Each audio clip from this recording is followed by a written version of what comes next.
La bobina s'energia per generar un camp magnètic i el camp magnètic genera un camp magnètic d'alta densitat a través d'un circuit magnètic.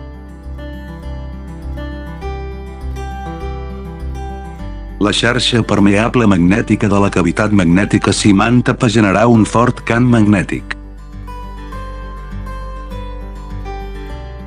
Obriu l'obertura de descàrrega, la pols travessa la xarxa magnètica i es descarrega del por de descàrrega. La substància magnètica s'absorbeix a la xarxa permeable magnètica.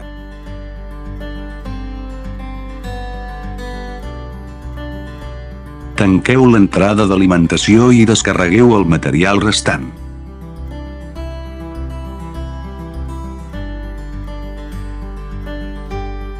Obriu el por de descàrrega del ferro, la bobina es talla i la substància magnètica es descarrega.